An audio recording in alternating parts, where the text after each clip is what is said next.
The Real Estate with Vicki, we are back fully live. So I'm here to answer all of your questions. Hey, Atoya girl, give me some hearts, give me some likes, guys.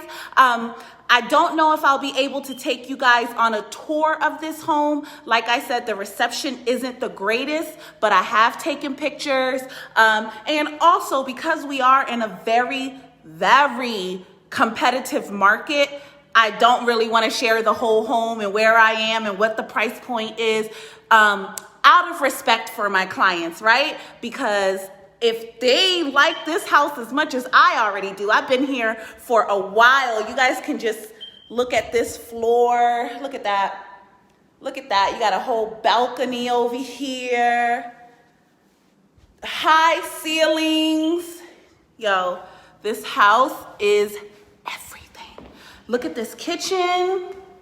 Look at that refrigerator. Then they have a sunroom over here. But again, let me stick to the basics and give you guys a really quick real estate update on what's happening in the market. So for all of my buyers, what do you need to know? Hold up. Okay, guys, I gotta stop moving around. The reception is getting a little funny. Okay. So for my buyers, you guys need to know that interest rates are still at an all-time low. I'm talking about the lowest that the interest rates have ever been in real estate in the country, okay? Hi, Will. Hi, Chris. Hi, Terry. Thank you for everybody that's joining me live. So my buyers, you can see on average now, everything is going to depend on your credit score and your debt to income ratio, but the lowest is about a 2.3. I know for VA loans, definitely you will be at like somewhere like a 2.37. I just was working with the veteran this morning and that's what he got, a 2.37, and he had a 640 credit score, which is pretty much the basic minimum requirement. So that takes me into the second question that I get asked a lot. Vicki, what does my credit score need to be to buy a house? You want to have at least a 640, guys.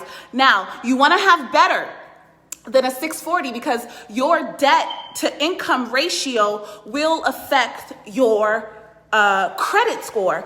Will affect your interest rate. So the higher your credit score, the better interest rate you get. And what does that mean for you? That means that your monthly payment will be lower, guys. I shared with you guys a story of one of my clients, a $365,000 home. He's paying $1,675 on his mortgage. Definitely cheaper than rent.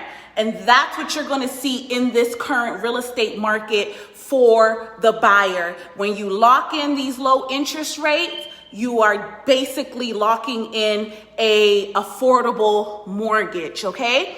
Now, you want to pay attention to the type of loan program that you get, right? It's not always in your benefit to take advantage of the down payment assistance program, because I made a post a week ago or so talking about how some of those down payment assistance program, it helps you get into the home, but let's say you're not planning on staying there for 5 years, or you want it to be an investment property. You want to make sure that your lender goes over the terms of your loan so you understand, A, if this down payment assistance program is going to add a second loan to, on your mortgage, right? Because you'll have your main mortgage for the price of the house, and then they'll give you the down payment assistant will be a second mortgage, okay? It's very important that you ask these questions. If I'm not your realtor, you want to make sure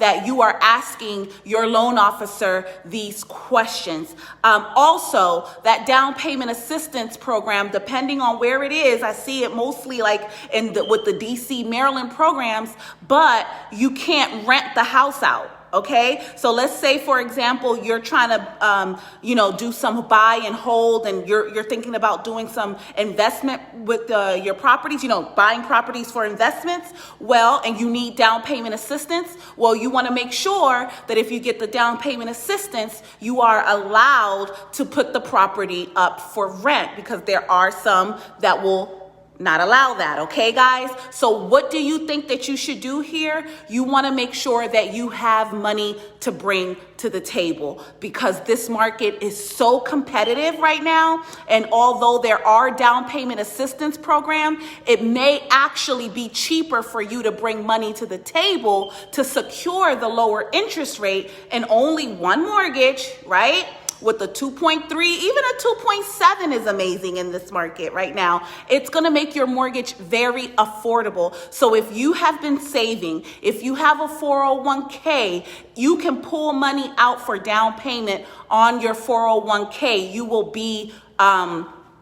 be penalized, and you also won't have to pay taxes. But check with your HR, y'all. It's been a minute since I've had a job, and most of my clients, I think, they don't pay a penalty. If you've ever purchased a home and used some money from your 401k and you want to share what the process was that you had to, please help our viewers in the comment box and leave that information down there. But it's going to be very imperative that if you are buying, you have some money to come to the table. How much is going to depend on the price point that you are purchasing in. Then, and also what loan program are you VA? Are you going to be conventional? Are you going to be an FHA? All right.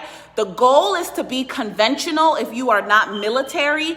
And if you are military, you want to use your VA benefits. All right. And here's the thing. Don't fret if you have to buy a house with an FHA loan and, pay that mortgage premium insurance. It's quite all right. After you've been in your house in a year, you can refinance and get a lower interest rate. But truth be told, in our market today, you're going to be getting the lowest interest rate possible, depending on your credit score. Okay, guys?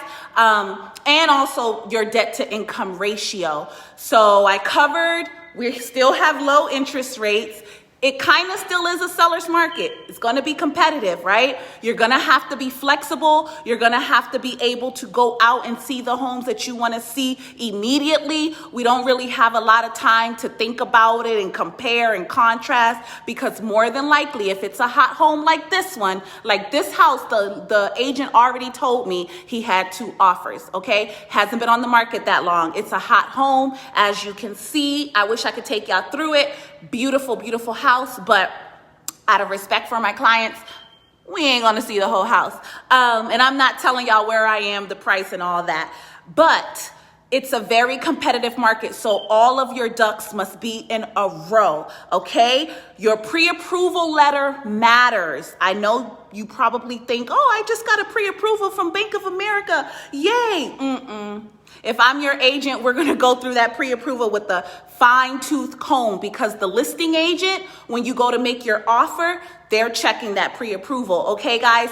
All of these little tidbits make a difference when you are in a multiple offer situation, which most people in this market will be in a multiple offer situation. So that is for my buyers. Now for my sellers, get excited.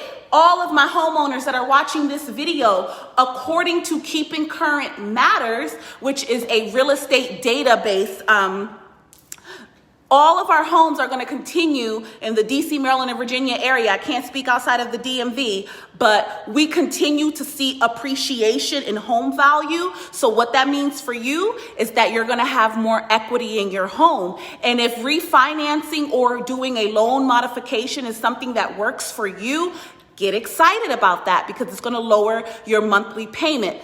Just like a brand new homeowner or someone that's buying a home, upgrading or downgrading, you want to make sure that your lender is explaining to you everything that you are signing when it comes to these refinancing, and you're starting your loan all over. You want to understand your interest rates, your points. You want to understand especially with loan modifications, if that is going to attach a second mortgage or a second deed to your home that they don't tell you up front. Some of these second loans and second deeds, specifically with HUD, you don't have to make a payment for 40 years, but you do have to pay it off if you choose to sell the house. You want to make sure that whatever that amount is, plus the price of the home, is going to be the market value of that house. So if you do decide to sell your house before 40 years, right, it's not going to be an issue for you. If you don't understand what I'm talking about, get in my inbox. If becoming a homeowner in 2021 is one of your goals,